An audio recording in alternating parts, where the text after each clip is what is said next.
Magandang umaga po sa inyong lahat and welcome to this week's edition of the Saturday News Forum.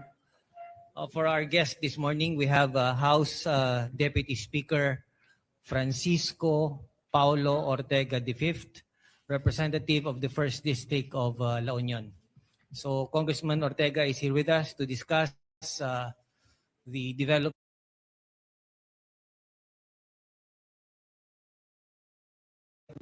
on the impeachment case of the Vice President and other issues now happening at the House of Representatives. So you have your opening statement, Mr. Congressman.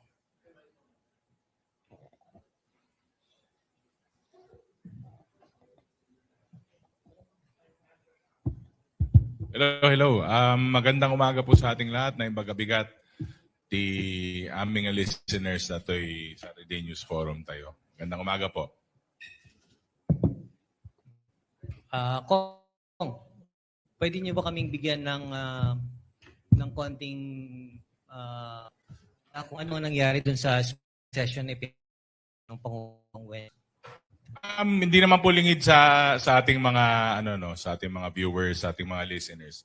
Actually na news naman po pati yung laman nung sulat po ng Pangulo para sa special session. Basically nakafocus po tayo sa edukasyon, sa syempre politika, social services, yung Last Mile Act, yung Geriatric Act, yung mga iba-ibang amendments po, yung sa AIX Act, yung Political Dynasty Bill po natin. At syempre marami pong dagdag pa, nag-resolution din yung kasama nating congressman si Kong Zia para po dun sa relief natin sa mga earthquake-stricken na areas from Mindanao. Yun po, sunod-sunod. Halos buong araw po na tinutukan. Although meron pa pong mga nabitin na legislation, parang yung sa AIX Act. Pero hindi naman po ganun laking problema na importante ang batas po na ginagawa at craft. Mas tailor fit po sa ikakaganda naman po ng sambayanan. Kung bahagi kayo ng liderato sa Kamara, alam natin na yung version ninyo ay naipasa na sa mababang kapulungan at hinihintay na lang natin yung version ng Senado. Meron po ba kayong feedback kung paano tinanggap magiging tugon ng Senado dun sa version ng Kamara dun sa political dynasty? Sa Senado, wala po talaga ako masyadong feedback, no, kasi actually wala naman po akong makihalubilo saka pumunta ron. On the part of the House, syempre mas makaka-comment ako. Siguro yung napasa po namin na Dynasty Bill, yung version po namin na naisulong at naipasa, siguro kumbaga yun ang pinaka-realistic, real talk, sabi nga po ni Majority Leader Sandro Marcos. Kahit pa paano may trimming po na nangyari, although hindi ganun ka-komprehensibo at ganun ka-dramatic, pero yun po yung pinaka-realistic na mas maipapasa.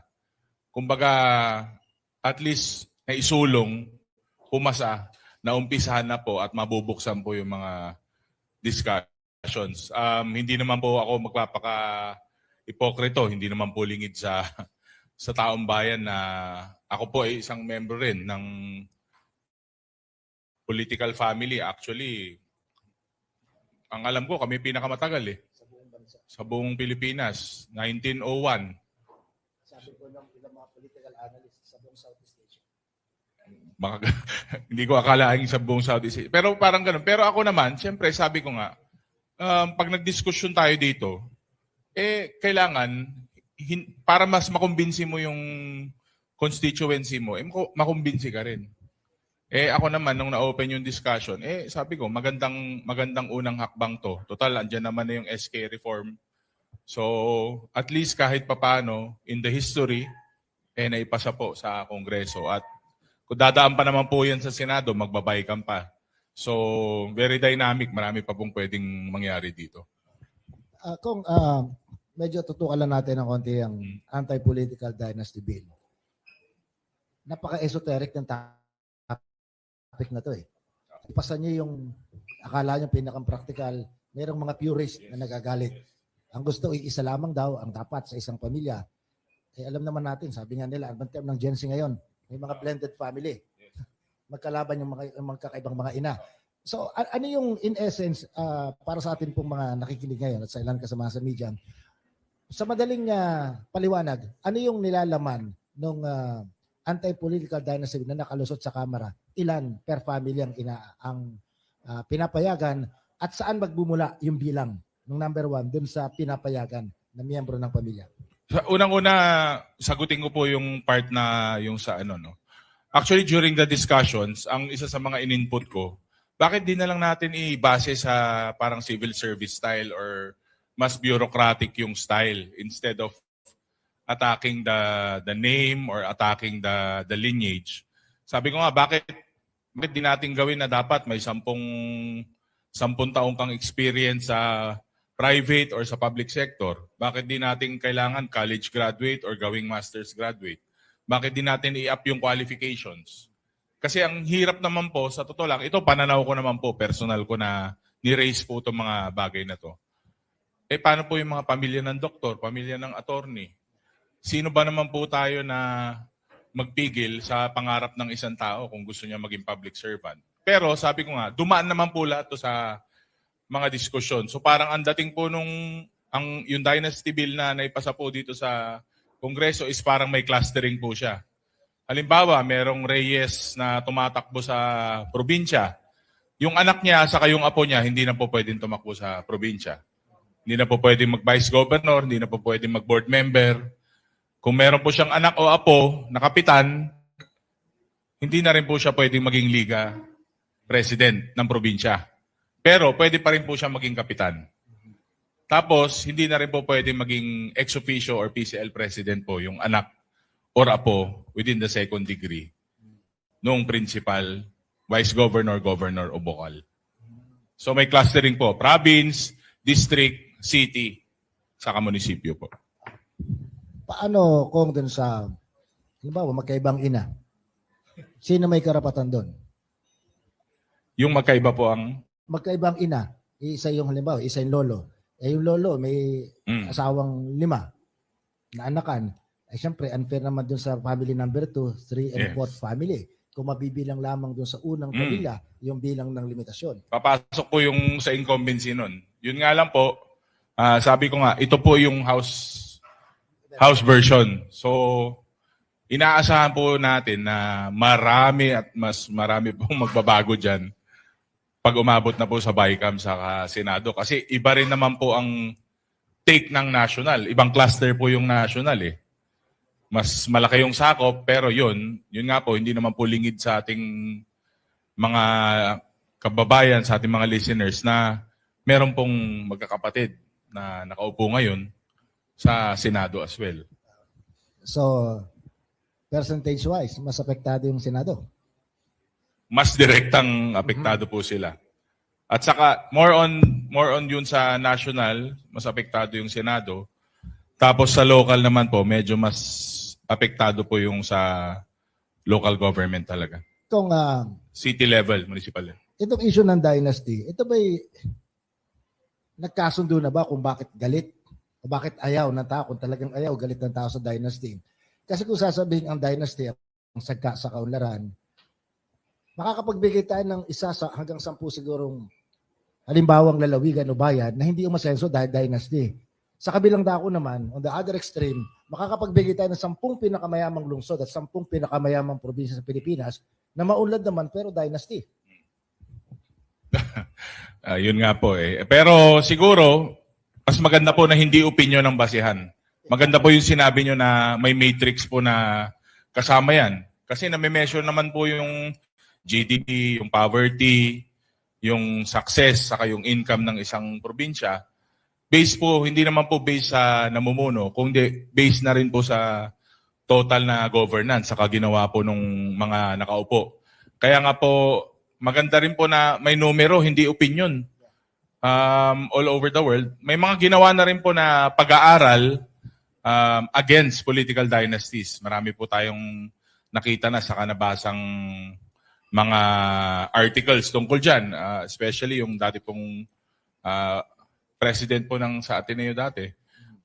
Ngayon, parang wala rin po ako nakita na pag-aaral, pero may nakita naman ako ng articles of successful political families. Medyo pag dynasty kasi parang negative agad yung connotation. Kasi wag na tayo lumayo. Humanap tayo ng 3 pinakamayamang lungsod sa Metro Manila. Makati, Quezon City. Maliwanag ang sagot. Humanap tayo ng pinakamayamang probinsya sa Pilipinas. Sa tatlong pinakamayamang probinsya sa Pilipinas, at least isa doon may tuturing na gano'n, nabibilang. Humanap din tayo ng pinakamahirap na lalawigan sa Pilipinas. Sa unang 3 pinakamahirap, gano'n din ang sagot. Tatamaan po talaga yung mga categories na yun. Kasi nga po, hindi rin lingid sa kalaman na parang sa Kongreso na lang, parang 80% is nasa political dynasty po. So that's 80% of Congress. So tatamaan talaga lahat ng categories na yun, good or bad or non-performing or performing. Talagang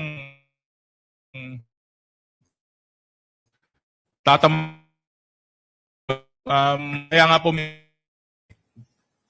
hindi na natin masusukat natin yan o mapoproject natin yan based po dun sa naipapasang mga batas, kung anong epekto ng batas na yun. Ngayon, kung hindi po talaga epektibo, babalikan natin.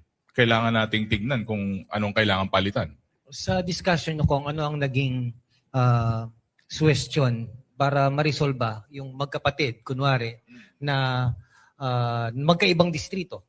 For instance, merong nakaupo sa kamara niyan. Yung isa nandito sa Manila o nandito sa isang LGU. Tapos, meron din naman yung magkapatid, magkahawak, parehong gobernador ng magkaibang probinsya. Paano? Idagdag mo na yung mag-asawa. Magkaiba rin na distrito. munisipyo. Correct. Magkaibang munisipyo. Yun naman po yung na-discuss talaga yan. Heavily po na-discuss yan. Minsan, natatawa na lang kami. Minsan, mainit yung diskusyon.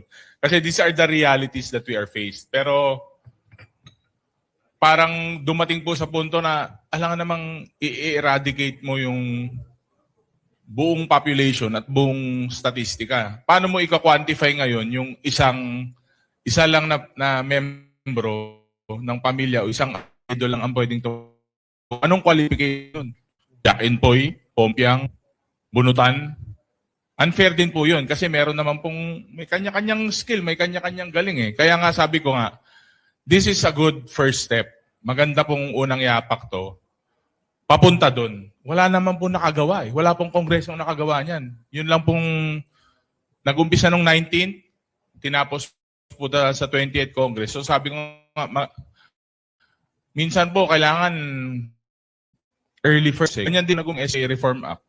So sa tingin ko, sige, umpisa na natin. Tignan po natin kung ano yung mga kailangan baguhin, amyendahan sa mga susunod po na buwan o taon.